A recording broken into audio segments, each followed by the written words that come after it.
السلام علیکم، welcome to my YouTube channel. میں ہوں نور، آئی ہوپ آپ سب لوگ ٹھیک ہوں گے۔ آج میں آپ لوگوں کے لیے کمپلیٹ ناول لے کر آئی ہوں، اوقات بائے اس۔ چلیں اسٹارٹ کرتے ہیں وداؤٹ ویسٹنگ اینی ٹائم۔ بسم اللہ الرحمن الرحیم۔ آؤ باہر آ جاؤ، سیٹھ دلاور نے کہا تھا۔ اس نے جلدی سے اپنی فراک سنبھال کر قدم گاڑی سے باہر نکالا تو نظر ایک لمحے کے لیے رک سی گئی۔ اس نے اس شاندار بنگلے کو دیکھا اور پھر ساتھ کھڑے ہوئے شخص کو جو کل تک اس کا مالک تھا اور آج اس کا شریک حیات۔ وہ بالکل نارمل لگ رہا تھا، جیسے کچھ ہوا ہی نہیں۔ چلو اب، اس کے کہنے پر وہ خیالات سے باہر نکلی اور اس کے ساتھ ساتھ چلنے لگی۔ لے آئے تم بھی آ کر اس ملازمہ کو حقارت سے دیکھ کر کہا تھا۔ ماما، آج سے یہ مسز دلاور ہیں اور مجھے یہ بات بار بار یاد نہ کروانی پڑے۔ مائی فٹ، تم اس 2 کوڑی کی ملازمہ کو بیوی مان سکتے ہو، میں بہو نہیں، شمع بیگم نے شدید حقارت سے کہا تھا۔ ماما، آواز قدرے اونچی تھی۔ اب یہ اس گھر کی مالکین ہے، ملازمہ نہیں، اور آپ کو یہ بات قبول کرنا ہوگی، ورنہ کیا؟ میں کچھ بھی کر سکتا ہوں۔ کیا کر سکتے ہو تم؟ بولو۔ ماما، مجھے مجبور مت کریں، اور تم نے جو کیا ہے وہ… میں نے جو بھی کیا ہے ٹھیک کیا ہے۔ یہ اس گھر میں نہیں رہ سکتی، یہ یہاں ہی رہے گی، اور آپ اسے قبول کریں گی؟ نو وے دلاور، میں اسے کبھی ایکسیپٹ نہیں کروں گی۔ تو ٹھیک ہے پھر۔ کیا ٹھیک ہے پھر؟ دروازہ کھلا ہے۔ مطلب تم مجھے اس ملازمہ کے لیے گھر سے نکال رہے ہو؟ آج سے اس کا نام انائزہ دلاور ہے، سیٹھ دلاور کی بیوی۔ وٹ ربش! ماما چلا کر کہا تھا، اور وہ دونوں ہاتھ منہ پر رکھے حیران رہ گئی تھی۔ دلاور، تم مجھ پر ہاتھ اٹھاؤ گے؟ اپنی ماں پر؟ کتنا بدتمیز ہے یہ! آج کے بعد اسے کوئی بھی پرانی حیثیت سے یاد نہ کرے، ورنہ میں کچھ بھی کر سکتا ہوں، کچھ بھی۔ انگلی اٹھا کر انہیں وارن کیا تو وہ غصے سے لال ہو کر اپنے کمرے میں چلی گئی اور دروازہ زور سے بند کر دیا۔ چلو، تم اب تک یہاں کیوں کھڑی ہو؟ اب اس کا رخ نورا کی طرف تھا۔ مما، مجھے کہاں جانا ہے؟ حد ہے، اب یہ بھی میں بتاؤں؟ تم کیا پہلی مرتبہ اس گھر میں آئی ہو؟ جی، حیرانگی سے دیکھ کر بولی تھی۔ ارے جاؤ میرے روم میں، حکم دے کر وہ باہر نکل گیا اور وہ اس کے کمرے کی طرف بڑھ گئی۔ کمرے میں داخل ہو کر اس نے دیکھا وہ بالکل اسی طرح کا تھا جیسا روزانہ ہوتا تھا۔ نہ کوئی سجاوٹ تھی، نہ ہی کوئی اس کے استقبال کے لیے موجود تھا۔ یہ کیسی شادی ہے؟ اس نے دل میں سوچا اور آرام سے جا کر بیڈ پر بیٹھ کے خالی کمرہ اور ساتھ اس کا خالی دل۔ وہ وقت یاد آیا جب وہ پہلی بار اس گھر میں آئی تھی۔ کیا کیا کر لیتی ہو لڑکی؟ شمع بیگم نے کڑک دار آواز میں پوچھا تھا۔ بیوی جی، سب کچھ کر لیتی ہوں، گھر کے سارے کام کرنے آتے ہیں اس کو، اماں نے جلدی سے کہا تھا۔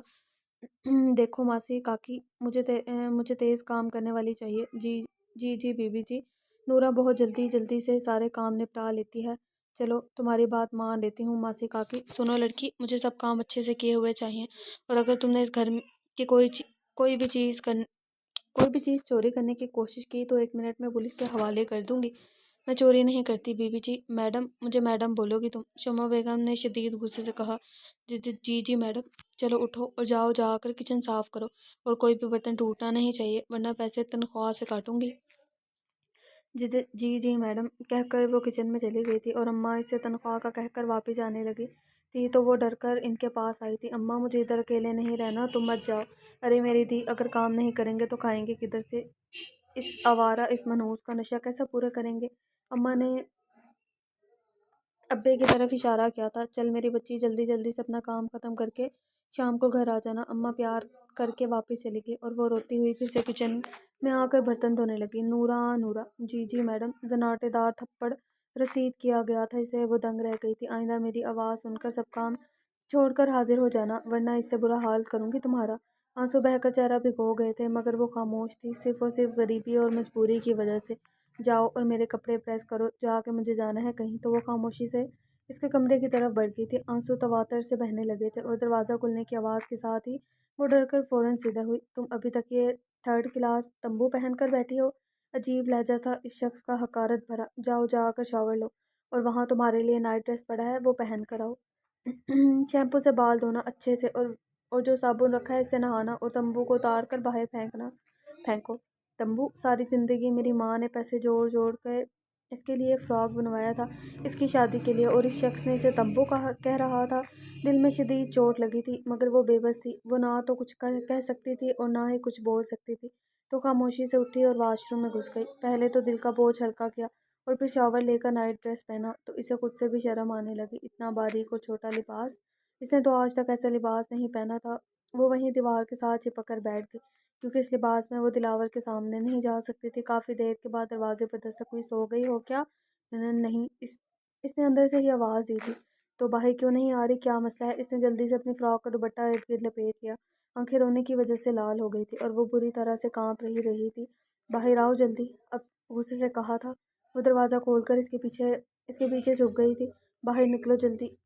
اب آواز قدرے اونچی تھی۔ مما مجھے اس طرح سے بے حیا نہ کریں پلیز، ڈرتے ڈرتے کہا تھا۔ میں شوہر ہوں، تمہارا نکاح کیا ہے، تمہارے ساتھ حق ہے میرا تم پر۔ اب وہ اندر آ گیا تھا۔ اس نے ابھی بھی دوپٹہ اچھے سے لپیٹا ہوا تھا۔ وہ اس کو کھینچتا ہوا باہر لے کر آیا۔ آنسو اب تو واتر سے بہنے لگے تھے۔ دوپٹہ ارد گرد لپیٹ کر وہ خود کو برہنہ محسوس کر رہی تھی۔ دیکھو تم پہلے جو بھی تھی بھول جاؤ اس بات کو، مگر اب خود کو بدلو، اپنی اوقات کو پہچانو۔ اب اوقات؟ ہاں اوقات تو یہ ہے۔ اوقات کیا مطلب ہے تمہارا؟ غریبوں کی اوقات یہ ہوتی ہے کہ ان کے تن پر لباس ہوتا ہے، سر پر چادر، اور امیروں کی اوقات یہ ہے کہ وہ لباس پہن کر بھی بے لباس ہی ہوتے ہیں۔ فرق صرف اتنا ہے صاحب کہ غریب ڈھکا چھپا ہوا ہوتا ہے اور امیر جتنا زیادہ امیر اتنا ہی زیادہ برہنہ۔ ان سب میں وہ ہچکیوں سے رو رہی تھی۔ بے وقوف، وہ بڑبڑایا تھا۔ اس نے نظر اٹھا کر اسے دیکھا جہاں محبت نہیں تھی، صرف اور صرف۔ پھر وہ اس کے قریب ہوا تھا اور ساتھ ہی ایک جوس کا گلاس اسے پکڑا دیا تھا جس میں اس نے ایک ٹیبلٹ ملائی تھی، اور ساتھ اسے بھی دیا تھا کیونکہ وہ اولاد نہیں چاہتا تھا۔ اس نے عجیب نظروں سے دلاور کو دیکھا جو سنجیدگی سے اسے یہ سب کہہ رہا تھا۔ اس نے کوئی جواب نہیں دیا اور آنسو ضبط کر کے پیو اب، غصے سے کہا تو اس نے چپ چاپ وہ جوس پی لیا کیونکہ وہ اپنی اوقات جان گئی تھی۔ اگلی صبح وہ آفس جانے کے لیے تیار تھا۔ اس کا کتنا دل چاہا تھا کہ اس کے لیے خود ناشتہ بنا کر دے، مگر ڈر کے مارے وہ سہمی سی صوفے پر بیٹھی ہوئی تھی۔ انائزہ نام ہے اب تمہارا، یاد رکھنا۔ جی اوکے، میں جا رہا ہوں، اللہ حافظ، انائزہ نے کہا تو اس نے کوئی جواب نہیں دیا تھا۔ وہ چپ چاپ اٹھ کر واش روم میں گھس گئی اور پھر سکون سے باہر نکلی پورے لباس میں، سر پر دوپٹہ اچھے سے لیا ہوا تھا۔ میں خود کو اس شخص کے لیے کبھی نہیں بدلوں گی، دل میں ارادہ کیا تھا۔ انائزہ جی کیا ہوا؟ چلو اور مجھے ناشتہ بنا کر دو، اس نے غصے سے کہا تھا۔ وہ خوش ہوئی تھی جیسے کوئی دعا قبول ہو گئی ہو، اور پھر جلدی جلدی سے اس کے لیے ناشتہ بنا کر لائی تھی۔ میں چائے بنا کر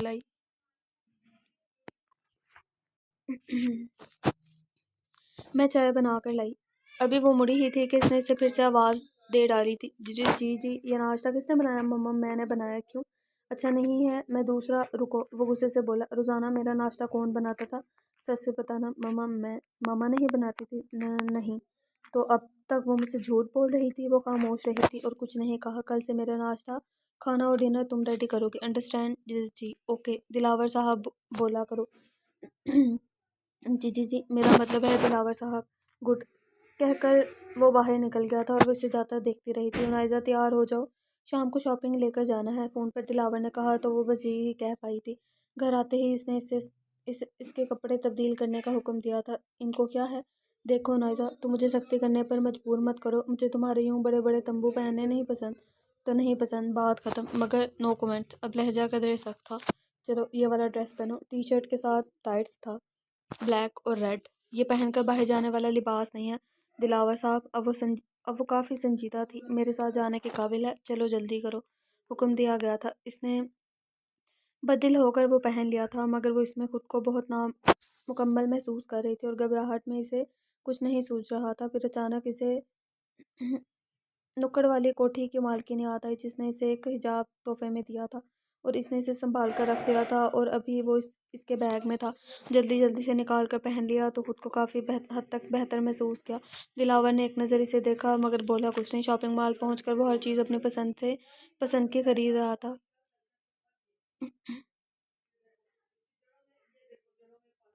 انائزہ یہ ڈریس پہن کر چیک کرو۔ جی اچھا، کہہ کر وہ ڈریس لے کر چینجنگ روم کی طرف بڑھ گئی۔ بہت قیمتی کپڑے تھے مگر ان میں سے اسے کسی کے ساتھ بھی کوئی دوپٹہ نہیں تھا اور بہت سارے تو آستین کے بغیر تھے، مگر وہ خاموش تھی، کہنے کا کوئی فائدہ نہیں تھا۔ سب پہن کر اسے دکھا دیے تھے جنہیں وہ پیک کروانے کا کہہ چکا تھا۔ دلاور صاحب مجھے کچھ اور ڈریسز لینے ہیں۔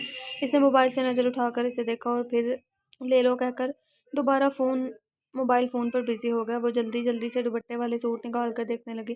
3-4 سوٹ نکال کر واپس مڑی ہی تھی کہ اس سے ٹکرا گئی۔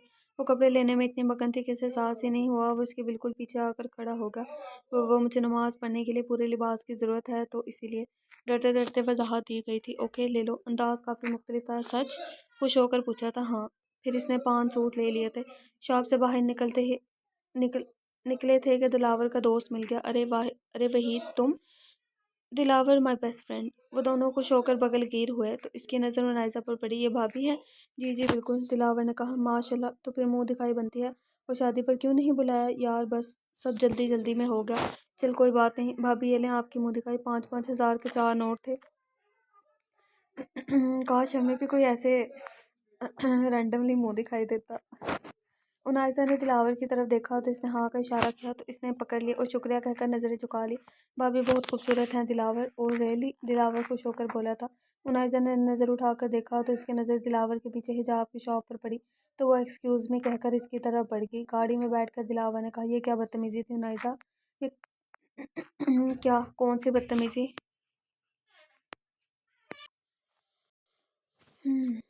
یہ کیا بدتمیزی تھی انائزہ؟ کیا؟ کون سی بدتمیزی؟ تم واحد سے بات کرنے کے بجائے وہاں سے چلی کیوں گئی؟ وہ بہت عجیب عجیب نظروں سے دیکھ رہا تھا۔ اور کیوں؟ تم کوئی حور پری ہو یا کوئی ملکہ؟ اوقات دیکھو اپنی۔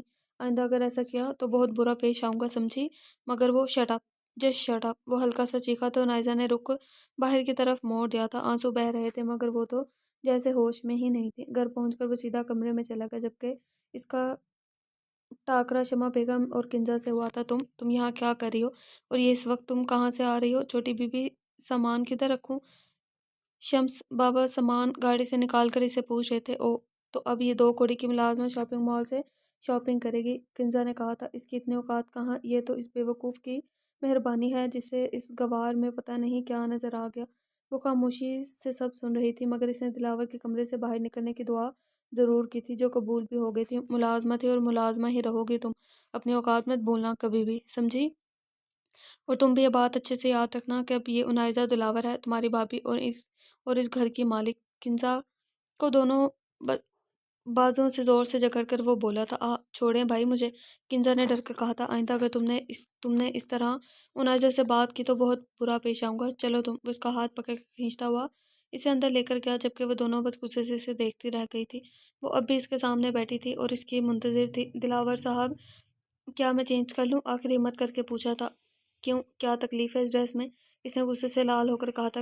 کچھ نہیں، مجھے نیند آ رہی ہے تو سو جاؤ۔ میں نے کب منع کیا ہے؟ اس طرح؟ ہاں اسی طرح۔ سنو لڑکی، مجھے سختی پر مجبور مت کرو۔ 5 لاکھ روپے میں خریدا ہے تمہیں، صرف اسی لیے؟ اور کل سے تم ان دونوں پر نظر رکھنا شروع کرو۔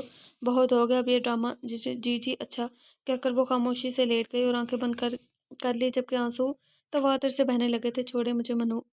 چھوڑو مجھے منوس، اماں نے چیختے ہوئے کہا تو ابا نے بال اور مضبوطی سے پکڑ لیے تھے۔ مجھے پیسے دے ذلیل عورت ورنہ تجھے جان سے مار دوں گا۔ نہیں ہے میرے پاس پیسے، کدھر سے دوں تجھے؟ کہاں سے پورا کروں میں تیرا نشہ؟ موت آئے تجھے۔ اماں بھڑک گئی تھی اور ابا نے زور سے تھپڑ مارتے ہوئے پھر سے پیسے مانگے تھے تو وہ جلدی سے اندر 500 روپے نکال کر لے آئی تھی۔ ابا یہ لے اور مت مار اماں کو۔ شاباش میری بچی، تو ہی تو ہے اپنے باپ کا سہارا اور نہ یہ تو، ورنہ یہ تو روز سے اماں کو ٹانگ ماری تھی۔ اس نے زور سے اماں کو ٹانگ ماری تھی۔ ابا پیسے لے کر باہر نکل گیا تھا اور وہ اپنی ماں کے گلے سے لگی گھنٹوں روتی رہی تھی۔ نورا جی میڈم، کل سے ناشتہ جلدی بنا دیا کرو، دلاور کو میں خود سرو کیا کروں گی۔ شمع بیگم نے حکم دیا تو وہ جی میڈم کہہ کر واپس کچن میں چلی گئی۔ اللہ جانے آخر یہ دونوں صاحب جی کے جانے کے بعد کہاں جاتے ہیں۔ یہ فیضی تھی اس کی ساتھی ملازمہ، پر ہمیں کیا، فیضی جہاں بھی جائیں۔ نورا صاحب جی بہت اچھے ہیں، تھوڑا غصے والے ہیں مگر کبھی ہمیں گندی نظر سے نہیں دیکھا۔ ہاں فیضی، کیا تو تم ٹھیک رہی ہو؟ وہ نکڑ والی کوٹھی کا مالک تو گھٹیا ترین ہے۔ ہاں نورا، ہم کام تو کرتی ہیں پر عزت ہتھیلی پر رکھ کر۔ فیضی تمہیں کیا لگتا ہے یہ لوگ کدھر جاتے ہیں؟ اللہ جھوٹ نہ بلوائے نورا، تو مجھے میڈم پر شک ہے۔ کس بات کا شک؟ پھر کبھی بتاؤں گی، اب جلدی سے ہاتھ چلا بہت کام پڑا ہے۔ اچھا کہہ کر وہ اپنے کام میں مصروف ہو گئی تھی مگر کوئی تھا جو ان کی گفتگو سن رہا تھا مگر خاموشی سے۔ نورا جی تمہاری ہمت کیسے ہوئی میرے کمرے میں آنے کی؟ میں صفائی کے لیے آئی تھی ملازمہ کے ساتھ۔ تو تم خود کیوں صفائی نہیں کرتی میری موجودگی میں؟ تم بھی تو ملازمہ ہی ہو۔ اس نے نظریں جھکا لی مگر کوئی جواب نہیں دیا۔ دیکھو لڑکی، اس گھر کی مالکین بننے کے بارے میں کبھی سوچنا بھی مت۔ شمع بیگم نے اسے ہاتھ سے پکڑ کر جھٹکا دیا تھا۔ مما میں ایسا نہیں سوچتی مما۔ اوہ شٹ اپ، اگر مجھے گندی زبان سے مما بولا تو یہ جو نچلے یہ جو چونچلے تم دلاور کے سامنے ہی کرنا یہ چونچلے تم دلاور کے سامنے ہی کرنا۔ میڈم بولو گی تم اب بھی مجھے سمجھی؟ چلو دفعہ ہو جاؤ اب ادھر سے۔ وہ چپ چاپ کمرے میں آ گئی تھی مگر شدید تذلیل آنسوں کی صورت میں بہہ رہی تھی۔ ابا میں تجھے کبھی معاف نہیں کروں گی، تو نے مجھے ساری زندگی کی ذلت دے دی۔ مما مما، وہ شدید غصے سے چلا رہا تھا۔ کیا بات ہے دلاور، ایسے کیوں چلا رہے ہو؟ کنزا کدھر ہے؟ جلدی بولیں ککا۔ کنزا؟ وہ ہڑبڑا کر رہ گئی تھی۔ اپنی دوست کے گھر ہے۔ کون سی دوست؟ شدید چبا کر بولا تھا وہ۔ ارے تم اس کی دوست کو تھوڑی جانتے ہو، مجھے کیوں نہیں پتہ چل سکتا؟ اب اس نے دونوں بازوؤں سے زور سے پکڑ کر انہیں وارن کیا تھا۔ مما میری بات غور سے سنیں، وہ جو کوئی بھی ہے اسے آج شام گھر بلا کر اسے کنزا کو اس کے ساتھ رخصت کریں۔ آج شام کا مطلب ہے آج شام۔ نہیں بیٹا، غلط فہمی، تمہیں غلط فہمی۔ خاموش، وہ دھڑا تھا۔ آج شام کو انائزہ جی جی جی جی جی جی دلاور صاحب، وہ بھاگتی ہوئی آئی تھی۔ شام کو کنزا کا نکاح ہے، 10 لوگوں کا کھانا تیار کرنا، اور یہاں اور یاد رکھنا کوئی گڑبڑ نہیں ہونی چاہیے۔ جی جی جی جی جی جیسا آپ کہیں ویسا ہی ہوگا دلاور۔ سن وہ انسنی کر کے اوپر روم میں چلا گیا، جبکہ انائزہ کچن کی طرف گئی تھی۔ کنزا بہت بڑا مسئلہ ہوگا۔ کیا ہوا ماما؟ دلاور نے تمہیں پومی کے ساتھ دیکھ لیا اور شام کو تمہارا نکاح رکھ دیا اس کے ساتھ۔ واٹ؟ وہ پاگل ہو گیا ہے کیا؟ میں کبھی ایسا نہیں کروں گی۔ بات کو سمجھنے کی کوشش کرو، اب وہی کرے گا جو اس نے کہا ہے۔ تم پومی سے بات کرو، اسے مناؤ نکاح کے لیے۔ ماما میں اسے کیسے مناؤں؟ آپ میرا اور اس کا ریلیشن شپ جانتی ہیں۔ ہاں ہاں میں سب جانتی ہوں، مگر اس وقت تو مجھے اپنی جان کے لالے پڑ گئے ہیں۔ تم جیسے بھی کر کے اسے مناؤ۔ یہ کہہ کر شمع بیگم نے فون کاٹ دیا تھا اور کمرے میں دائیں سے بائیں چکر لگا رہی تھی۔ اف، یہ کیسی مصیبت ہے؟ اگر اسے کچھ بھی معلوم ہو گیا تو وہ ہمیں جان سے مار دے گا۔ اف اف، وہ شدید غصے اور پریشان تھی۔ آ جاؤ۔ انائزہ اندر داخل ہوئی تو پورا کمرہ سگریٹ کی بو سے بھرا ہوا تھا۔ یہ کیا کر رہے ہیں آپ؟ اس نے بلا اختیار کہہ دیا تھا۔ کیا کروں؟ اس نے تحمل سے پوچھا تھا۔ اتنا دھواں؟ آپ بہت زیادہ سگریٹ پی چکے ہیں، وہ بس ہمدردی سے بولی تھی۔ تو یہ اچھی بات نہیں ہے دلاور صاحب۔ اب کیا تم مجھے اچھا برا بتاؤ گی؟ ارے نہیں، میرا یہ مطلب نہیں۔ تو کیا مطلب ہے؟ ادھر آ کر بتاؤ، ادھر آؤ، اس نے غصے سے انائزہ سے کہا تھا۔ وہ ڈرتے ڈرتے اس کے قریب آئی تو اس نے اسے دونوں بازوں کو موڑ کر ایک ساتھ لگایا تھا اور سرگوشی کی۔ چلانا منع ہے۔ اگلے ہی لمحے وہ جلتا ہوا سگریٹ اس کے بازو پر لگا چکا تھا۔ شدید تکلیف سے اس کے آنسو بہہ رہے تھے، مگر وہ سی بھی نہیں کر سکتی تھی، کیونکہ اگر وہ آواز نکالتی تو یہ اذیت بڑھا دی جاتی۔ گلا بہت زیادہ خراب ہو رہا ہے میرا۔ آئندہ مجھے ٹوکنے کی جرات مت کرنا، سمجھی؟ ساتھ ہی اسے دھکا دے کر گرا دیا تھا۔ بیڈ کی نوکر سر پر لگنے سے سر پر چوٹ آئی تھی، مگر یہ تکلیف روک کی تکلیف سے بہت کم تھی۔ جاؤ اور جا کے اچھی سی تیار ہو جاؤ۔ رکو، میں خود ڈریس سلیکٹ کر کے دیتا ہوں۔ ساتھ ہی ایک ڈریس الماری سے نکال کر اسے دیا تھا، جو پہن کر لوگوں کے سامنے جانے والا قطعی نہیں تھا، مگر وہ اسے اگر کہتی تو کوئی اور سزا اس کے لیے منتخب کی جاتی تھی۔ وہ تھوڑی دیر میں باہر ڈریسنگ ٹیبل پر کھڑی تیار ہو رہی تھی، شرمندگی سے سر جھکائے وہ بس اپنے کام میں مصروف تھی۔ انائزہ لہجہ کافی بدلا ہوا تھا۔ جی، بڑے آرام سے کہا تھا، مگر نظر نہیں اٹھائی تھی۔ ادھر آؤ، بیڈ کی طرف اشارہ کیا تھا۔ وہ جو لپسٹک لگانے لگی تھی، ہاتھ روک دیے۔ لگا لو لپسٹک۔ انائزہ نے اس کی طرف دیکھا اور ایسے مطمئن تھا جیسے کچھ ہوا ہی نہیں، بلکہ اس نے کچھ کیا ہی نہیں۔ وہ پھر سے مڑی اور لپسٹک لگانے لگی۔ بال تو اس کے شروع سے ہی بے حد خوبصورت تھے، بس غریبی نے کبھی سنورنے نہیں دیے تھے۔ بالوں کو باندھنے لگی تو اس نے ہاتھ پکڑ کر روک دیا۔ کھلے رہنے دو، اچھے لگ رہے ہیں۔ انائزہ ایک دم سے خوفزدہ ہو گئی۔ وہ پھر اس کے بالکل پیچھے کھڑا ہوا تھا اور اسے باہوں میں بھر چکا تھا۔ دل کی دھڑکنیں تیز تھی اور خوف سے وہ کانپنے لگی تھی کہ اب کوئی اور سزا۔ آنسو بہنے لگے تھے اور وہ اللہ سے دعا مانگ رہی تھی کہ اب وہ اسے کچھ نہ کہے۔ جاؤ، جا کر اپنی مرضی کا ڈریس پہن لو، اس کے کان کے قریب ہو کر کہا۔ یہ سب صرف میرے لیے ہے، وہ اس کے بازو پر ہاتھ رکھ کر بولا۔ اب ہاتھ پیٹ پر تھا، جو کہ پورا نظر آ رہا تھا۔ مما میں کوئی بھی سوٹ پہن لوں؟ ڈرتے ڈرتے پوچھا گیا تھا۔ ہاں، دوپٹہ لینا ہے؟ وہ اس کی حرکت سے تھوڑا گھبرا کر بولی۔ لے لینا۔ انائزہ کو اپنے کانوں پر یقین نہیں آ رہا تھا کہ دلاور اسے دوپٹہ پہن کر نکاح میں جانے کی اجازت دے رہا ہے۔ میں بدل لوں ڈریس؟ دیر ہو رہی ہے۔ نہیں، ابھی نہیں۔ اب وہ اسے گود میں اٹھا چکا تھا، اسی لمحے وہ اسے جوس دینا بھول گیا تھا۔ وہ نیچے آیا تو سب